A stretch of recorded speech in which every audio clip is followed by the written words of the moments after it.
पे नाज होना चाहिए। इसलिए अपने कार्य के प्रति जागरूक रहें। और मेरा सवाल आप लोगों से है, मेरी बात आपको सुनाई दे रही है? दोनों हाथ उठा के बताओ जहां तक आवाज आ रही है। अब मेरी बात का जवाब दो। जब मैं आता हूं आप मेरे आगे शिक्षा रखते हो कि यहां रेप हो गया है, यहां हत्या हो गई है, यहां घोड़ी से उतार दिया गया है, यहां बहन को तेजाब जला के मार दिया गया है, यहां हमारी जमीन दबा दी गई है। मेरे लेबर मान्यवर काशीराम ये कहते थे कि कमजोर लोगों पे ही अन्य अत्याचार होता है। आप इतनी संख्या में मध्य प्रदेश में हैं, फिर आप इस मध्य प्रदेश में कमजोर क्यों हैं? कभी आपने सवाल मुझसे पूछा? अगर आप कमजोर बने रहेंगे तो ये घटनाएं कम होने की बजाय बढ़ती रहेंगी। मेरे साथियों, अगर आप ताकतवर होना चाहते हैं तो 365 दिन आपको स्वाभिमान, सम्मान और अधिकारों की लड़ाई को सड़क पे लड़ना होगा। क्या आप इसके लिए तैयार हैं? आपकी आवाज मुझसे बहुत हल्की है। क्या आप इसके लिए तैयार हैं? अगर आप इसके लिए तैयार हैं तो मैं गारंटी से कहता हूं कि एक ऐसा सवेरा 2023 में मध्य प्रदेश से एक ऐसा सूरज निकलेगा कि किसी बहन की तरफ आंख उठाने से पहले अपराधी 1000 बार सोचेगा।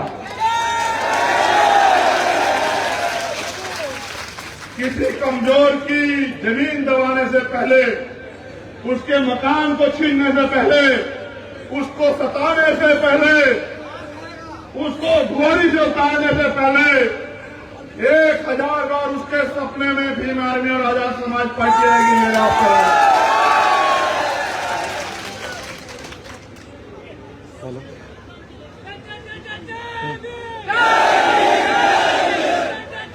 क्या? इस पानी के घूंट से नहीं कि आपको बुझ गई है, लेकिन जो ज्वाला, जो जुनून, जो आग आपके अंदर लगी है, वो इस पानी से ठंडी नहीं होनी चाहिए। वो तब तक ठंडी नहीं होनी चाहिए जब तक मध्य प्रदेश की सत्ता में आप लोग काबिज नहीं हो जाओ, तब तक वो आग ठंडी नहीं होनी चाहिए। साथियों, एक अनुरोध मेरा आपसे भी है। मुझे अगर आप दिल से पूछोगे, ईमानदार होने के नाते मैं आपसे सच कहूंगा, मुझे उम्मीद नहीं थी कि आप नेमावर का भी रिकॉर्ड तोड़ दोगे। ऐसी उम्मीद मुझे नहीं थी,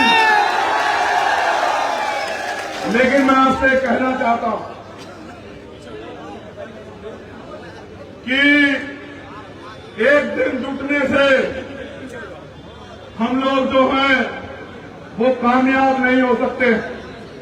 एक तो मेरा पहला आपको निर्देश है कि जो भी साथी इस सभा रैली में आए, चाहे वो ना आए, लेकिन आए तो हेलमेट लगा के आए। मेरी आवाज बात समझ आई आपको? अगर आप मुझसे प्यार करते हो, अगर आप मुझ पर भरोसा करते हो, तो मेरी इस अपील को जरूर मानो, क्योंकि एक साथी को मैं सागर में खो चुका हूं। मैं आपसे ये अपील करता हूं, आप एक एक व्यक्ति मेरे लिए बहुत कीमती है। आपके प्यार से मैं यहां मंदसौर की धरती पे अपने घर से 1000 किलोमीटर से ज्यादा दूर, परिवार से भी ज्यादा बड़ा परिवार यहां देख रहा हूं। मैं आपसे कहना चाहता हूं, आपकी जान मेरे लिए बड़ी कीमती है। मैं आपसे अपील कर रहा हूं, मैं हाथ भी जोड़ सकता हूं, आप जानते मेरा नेचर नहीं है हाथ जोड़ने का, मैंने झुकना कभी सीखा नहीं है, लेकिन आपकी जान मेरे लिए कीमती है। मैं दोनों हाथ जोड़ के आपसे अपील कर रहा हूं कि चाहे आप 1 महीने का मोबाइल का रिचार्ज ना कराएं, चाहे आप एक टाइम का खाना जो है वो कम कर दें, लेकिन एक अच्छा हेलमेट जरूर खरीद लें, क्योंकि अगर आप में से किसी को कुछ हो जाता है तो शायद मैं अपने आप को खुद को जो है माफ ना कर पाऊं, या फिर मैं आपसे अपील करूंगा कि हो जाए तो मेरी सभा को कमजोर आप लोग मत आया करो। लेकिन क्योंकि आपकी एक लापरवाही घर में जो माँ और बहन है, जो पिताजी है, उनके सारे सपने कुचल देगी। इसलिए मैं आपसे अपील कर रहा हूं कि अगर आप मुझसे प्यार करते हैं तो कृपया जो है, हम जब संविधान की बात करते हैं, जब हम बाबा साहब की बात करते हैं, तो जो कानून बनाया गया है वो हम पे भी उतना ही लागू होता है जितना दूसरे पे होता है। तो मेरा आपसे निवेदन है कि आप संविधान के दायरे में, लोकतंत्र के दायरे में इतने ताकतवर बनो कि जो लोग आज आपका अपमान करते हैं वो भी आपको ऐसे आंख उठा के देखिए, इतने ताकतवर बनो, लेकिन संविधान के दायरे में बनो। तब जब हम अपने आंदोलन को मजबूत करने के लिए आगे बढ़ रहे होते हैं, तभी तभी विरोधी साजिश रच के छोटी छोटी सेना और संगठन से हमारे लोगों के साथ एट्रोसिटी या आमना सामना करवाने का काम करता है। हमें दुश्मन की साजिशों से सावधान रहना है, क्योंकि हमारा जो लक्ष्य है वो टकराने से नहीं, वो कामयाबी के रास्ते पे तेजी से चलने से पूरा होगा। तो छोटी मोटी सेना पहना के चक्कर में मत पूरा करो। मैं आपसे कहना चाहता हूं कि आप मेहनत से अपना काम किया करो, गांव गांव जाया करो, समाज के लोगों को तैयार किया करो। मुझे हवा लगेगी इसलिए आप ये कूलर चला रहे हो, इसको बंद कर दो। धन्यवाद। देखो, जब मेरा समाज यहां सुबह से बैठा हुआ है और मैं तो यहां मंच पे वो यहां पसीने पसीने हैं, तो मुझे भी अधिकार नहीं कि मैं इस कूलर की हवा लूं। ये भी समाज के साथ धोखा है, मैं ऐसा धोखा स्वीकार नहीं करता हूं। मैं आपसे कहना था, जो मेरी बात पे गौर करो। देखो, पूरे देश में आप सोशल मीडिया के माध्यम से देखते हैं, इसको छोड़ दो कूलर को। इस कूलर की हवा से ज्यादा जो है, जो मैं दुख पूरे देश में रोज देखता हूं। अभी वहां बिहार में हमारे एक हॉस्टल में गोली चला दी गई कल रात, 3 बच्चों को गोली लगी, एक की हालत गंभीर है। मैं फिर कह रहा हूं, ये अत्याचार आपके जीवन में जब तक रहेगा, जब तक आप इस पर कानून कोर्ट जवाब देने के लिए तैयार नहीं हो जाते।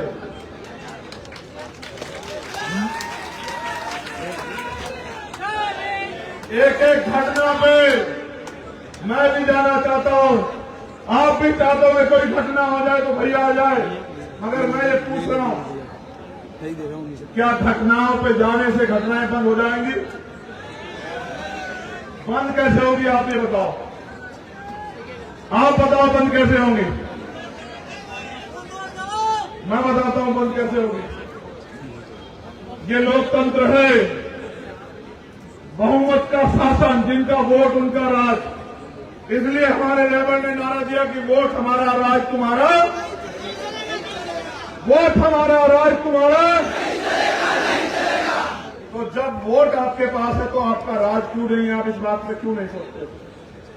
फिर दूसरी बात, उन्होंने कहा जिसकी इतनी संख्या वाली उसकी इतनी हिस्सेदारी, या 90% संख्या बहुजन समाज के लोगों की है और उनकी हिस्सेदारी न खून के बराबर है।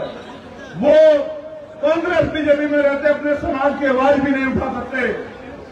इसका उदाहरण है राजस्थान कि वहां दलितों की खाल खींची जा रही है। दलित समाज के लोग पलायन को मंजूर है, उनकी पार्टियों में, सरकार की पार्टियों में बैठे नेता को इतनी हिम्मत नहीं कि वो अपनी समाज की आवाज उठा दे।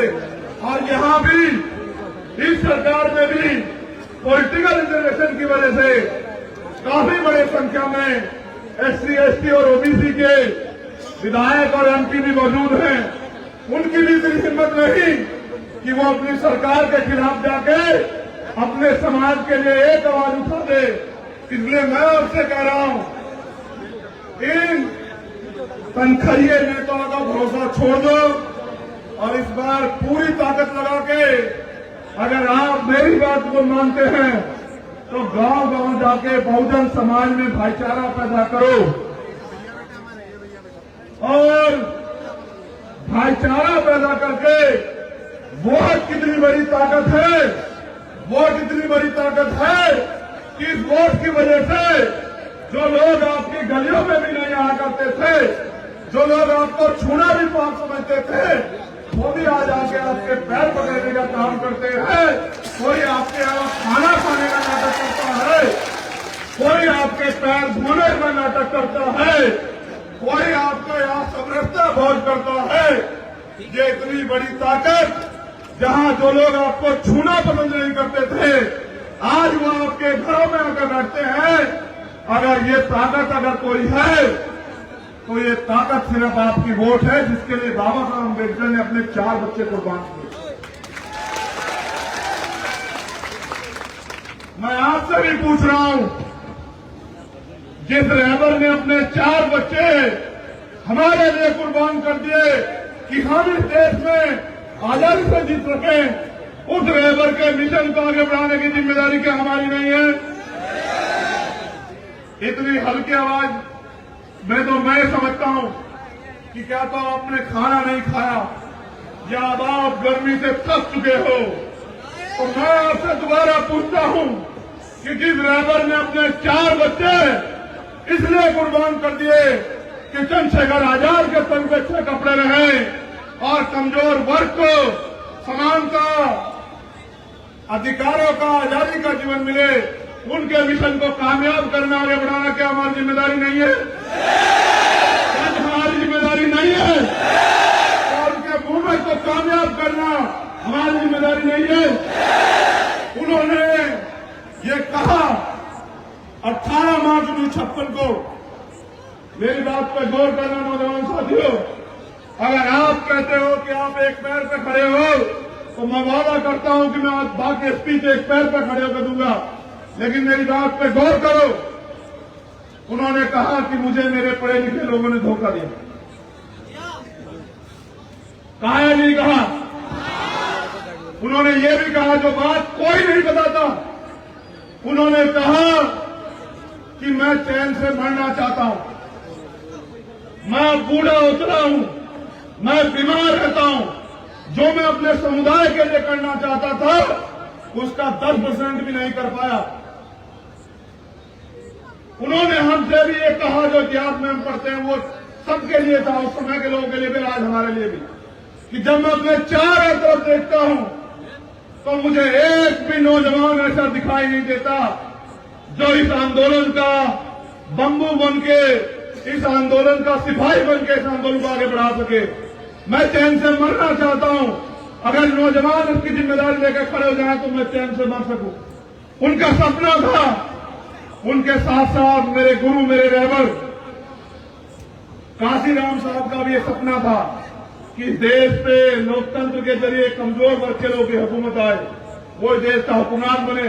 उन्होंने कहा भी है, जिस बात का जवाब मैंने आपसे मांगा, उन्होंने कहा कि हुक्मरान समाज की बहन बेटियों के साथ अन्याय अत्याचार नहीं होता, हुक्मरान समाज की मूंछें नहीं काटी जाती, हुक्मरान समाज की हत्याएं नहीं होती, हुक्मरान समाज का हाथ ऐसे फैला नहीं होता। उनका भी सपना था कि देश में कमजोर वर्ग के लोगों का राज आए, इसलिए उन्होंने कहा कि आप अपनी वोट का सदुपयोग करो, अपनी वोट के जरिए अपना राज लाओ। क्या उनका सपना पूरा करना उनकी नस्लों की जिम्मेदारी नहीं है क्या? इस देश के संविधान को खतरा है। खतरा किससे है मुझे बताने की जरूरत नहीं। किससे खतरा बताओ, किससे खतरा बताओ जोर से। खतरा आपसे। मेरी बात को मजाक में मत लो, सच बता रहा हूं, क्योंकि जिसको ज्यादा जिस चीज से मिले उसकी जिम्मेदारी बैठती है। जैसे आप अपने घर की रक्षा करते हो उसी तरह संविधान की भी रक्षा करो। आपकी लापरवाही की वजह से देश के संविधान खतरा है, वरना मुट्ठी भर लोगों की हिम्मत है कि वो देश के संविधान को खतरा पहुंचा दे। मैं आपसे अपील करता हूं, आप में से कितने लोग मुझसे सच्ची मोहब्बत करते हैं, हाथ उठा के बताओ। चलो ठीक है, फिर मेरी एक बात पे गौर करो। सच्ची मोहब्बत ये नहीं होती जो आप हाथ उठा के बताते हो। सच्ची मोहब्बत तब मानी जाए अगर आप कल से काम पे लग जाओ और अपने पैरों से अपने सस्ते साधनों पे मोटरसाइकिल, साइकिल, पैदल जा जाके पूरे मध्य प्रदेश में ये ऐलान कर दो कल से कि अब हम यहाँ गुलामी नहीं सहेंगे। आप ये ऐलान कर दो।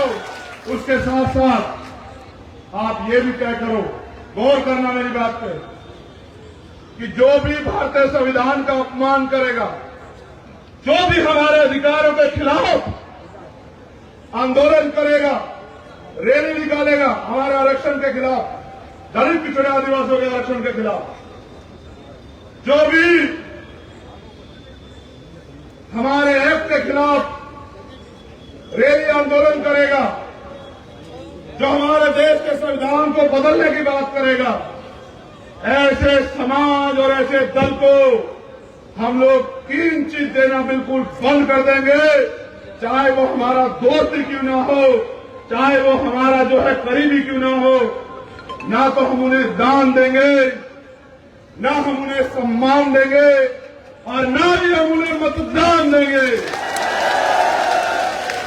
हम दान अगर देंगे तो देंगे स्कूलों में कि गरीब के बच्चे भी स्कूलों में पढ़ पाएं। अगर हम सम्मान देंगे तो उसको देंगे जो हमारे समाज का सम्मान करेगा। और अगर हम मतदान करेंगे तो सिर्फ और सिर्फ SC, ST, OBC और माइनॉरिटी समाज के लोगों को करेंगे बस। जिस दिन आपने मन पक्का करके ये घोषणा कर दी, जैसे बाबा साहब अम्बेडकर ने कहा था कि जाओ अपनी दीवारों पे लिख दो कि हमें इस देश का शासक बनना है, इस दिन आपने घोषणा कर दी, मैं गारंटी से कहता हूं कि किसी की मां ने दूध भी पिला आपके अधिकारों के खिलाफ उनकी समाज का एक व्यक्ति सड़क पे आ जाए। और जब तक आप अपने थोड़े थोड़े लाभ के लिए उनकी गुलामी करोगे, उनको वोट दोगे, तो वो उस वोट के जरिए ताकतवर होके आपके समाज का ये शोषण करने का काम करेंगे। आपसे सावधान होना है खुद को। आपको अपने अंदर अपनी जो क्षमता है उसको, स्किल को डेवलप करना है और गांव-गांव जाके अपने समाज को जागरूक करना है, अपनी बहनों को भी, अपने भाइयों को भी। एक और अपील करूं आपसे, मैं नौजवान साथियों से अपील करता हूं कि वो अंधविश्वास और पाखंडवाद छोड़ें। ये भी मेरी आप लोगों से अपील। दूसरा, वो तमाम तरह के नशे छोड़ें। इन लोगों से मुकाबला करने के लिए हमें योद्धाओं की जरूरत है। और जो व्यक्ति खुद की रक्षा नहीं कर सकता, जो नशा करता है, जो शराब पीता है, जो तंबाकू गुटखा खाता है, वो अंदर अंदर कमजोर हो रहा है। वो कैसे अपने समाज की रक्षा करेगा, ये बात आपको सोचनी चाहिए। इसलिए मेरी आपसे ये अपील है, अगर आप ज्यादा ना कर पाओ तो इन पे रोक लगाने का काम करो। हमारा समाज इस दलदल में फंसा हुआ है। हमारी जिम्मेदारी है कि सामाजिक, राजनीतिक, आर्थिक और धार्मिक रूप की सारी गुलामियों से हम लोग समाज को निकालने का काम करें। अब हमारे साथियों ने कुछ कागज हमें सौंपे हैं, जैसे नेमावर हत्याकांड में जो CBI की जांच है, पहले तो वो कर नहीं रही थी सरकार, अगर कराई भी है तो उसको प्रेम प्रसंग बता के जांच खत्म कर दी है। मैं पूछना चाहता हूं नाम के पिछड़े वर्ग के मुख्यमंत्री से, जात के पिछड़े वर्ग के मुख्यमंत्री से, कि अगर प्रेम प्रसंग भी था तो उन 5 बच्चों समाज 5 लोगों की हत्या का जवाब कौन देगा? मुख्यमंत्री ये बताएं। यहां दलित समाज के लोगों की घोड़ी पे चढ़ने में बारातें रोकी जाती है। मेरा आपसे निवेदन है, अब की बार जहां बारात रोकी जाए, आप वहां कम से कम 100 घोड़ों में बारात निकालना। मैं देखूंगा कौन रोकेगा।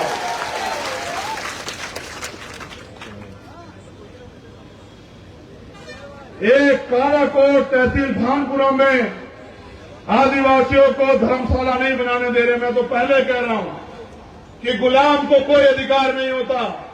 अगर आपको अधिकार चाहिए तो मालिक बनो, और मालिक बनने के लिए तलवार भाला नहीं चलाना, ये लोकतंत्र है।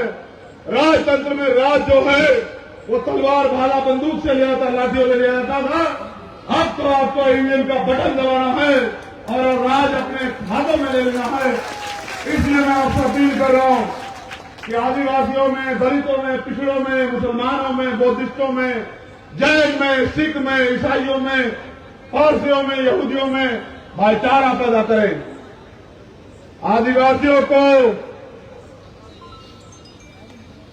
जाति प्रमाण पत्र की भी समस्या है। मैं तो फिर कह रहा हूं आपसे बार बार,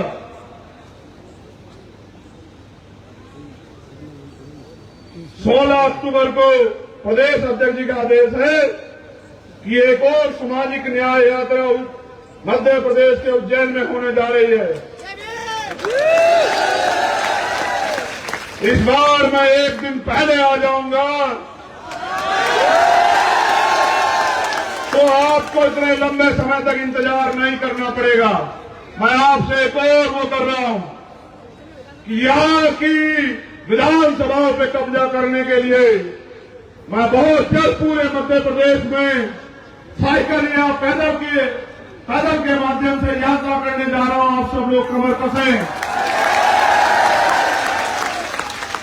उस यात्रा के जरिए हम गांव-गांव में सोए बहुजन समाज को जगाने का काम करेंगे, भाईचारा बनाने का काम करेंगे और अपने कॉन्स्टिट्यूशन, पार्टी का जो कॉन्स्टिट्यूशन उसके अनुसार पिछड़े वर्ग के लोगों को 52% ओबीसी को 52% सीटें देने का काम करेंगे, टिकट देने का काम करेंगे। आदिवासियों को भी उनकी संख्या के हिसाब से और शेड्यूल कास्ट के लोगों को भी उनकी संख्या के हिसाब से प्लस भाईचारा बना के जनरल सीटों पे भी शेड्यूल कास्ट और शेड्यूल ट्राइब के लोगों को लड़ाने का काम हम लोग करेंगे और हम लोग जो है रिजर्व सीटों तक शामिल नहीं रहेंगे। दूसरा, एक बहुत बड़ी लिस्ट जो है मुझे सौंपी गई है, जो आयोजन कमेटी है, गोपाल, प्रिंस सूर्यवंशी, मंगलेश, राकेश, गुफरान, फिरोज, सुनील, अर्जुन, तालिब, अल्ताफ, अर्जुन, कमलेश, सानू, ये आयोजक कमेटी है। मैं इन सभी साथियों का धन्यवाद करता हूं। हमारे आजाद समाज पार्टी के प्रभारी रविंद्र कुमार भाटी जी, प्रदेश अध्यक्ष सुनील कुमार अस्ते जी, भीम आर्मी के प्रदेश संयोजक सुनील कुमार बैरसिया जी, विनोद यादव अम्बेडकर जी,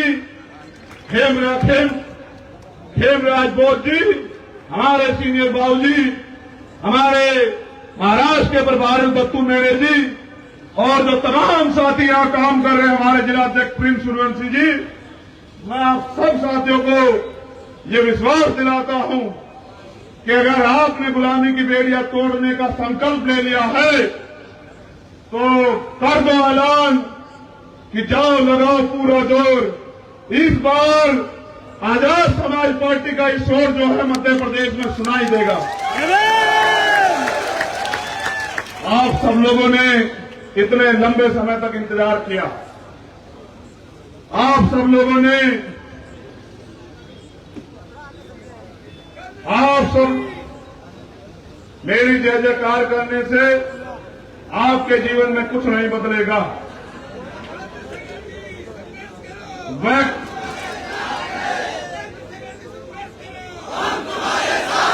एक मिनट, ये कहना मेरे संघर्ष पे प्रश्न चिन्ह लगाना है। कोई एक ऐसी घटना बताओ पूरे देश में जहां अन्याय अत्याचार होता और भीम आर्मी हम लोग संघर्ष न करते हो। और हम तो रोज संघर्ष कर रहे हैं, फिर संघर्ष की क्या बात आई। 2 साल पहले का एक मामला है, वाइडनगर थाने का प्रभारी है जितेंद्र पाठक, सोहेल हत्याकांड।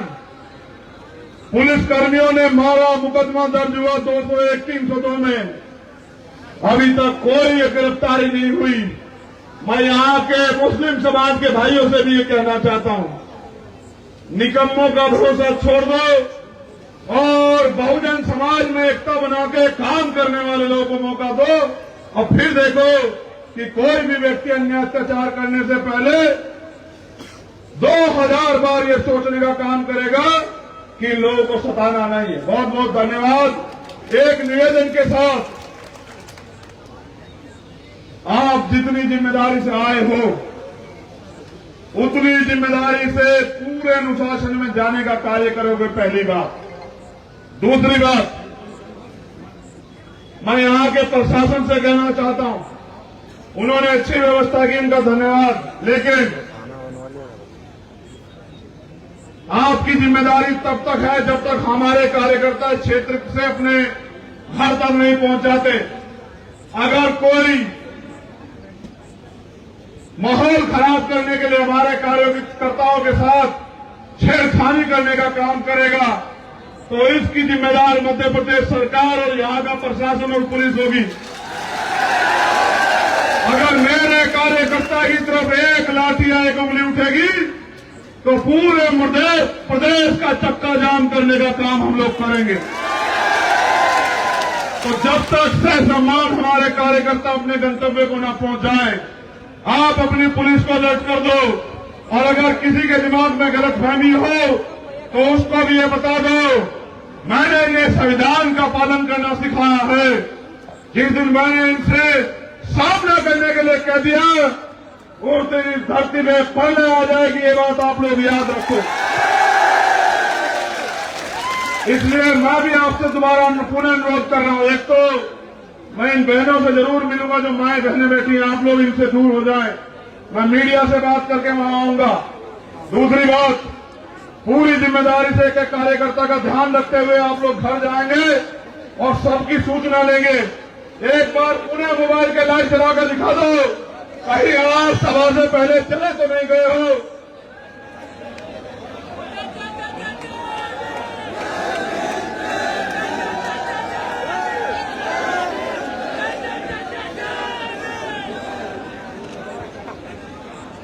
पुणे, मध्य प्रदेश भीम आर्मी आजाद समाज पार्टी और तमाम बहुजन समाज के लोगों का दोनों हाथ उठाकर अभिवादन करता हूं, धन्यवाद देता हूं। बस इसी ताकत के साथ 1 साल मेहनत करते रहिए। जो पुलिस और प्रशासन आप पे अत्याचार कर रहा है वो आपको सलाम करने का काम करेगा, आपको सुरक्षा देने का काम करेगा। मेरा आप लोगों से वादा। बहुत बहुत धन्यवाद।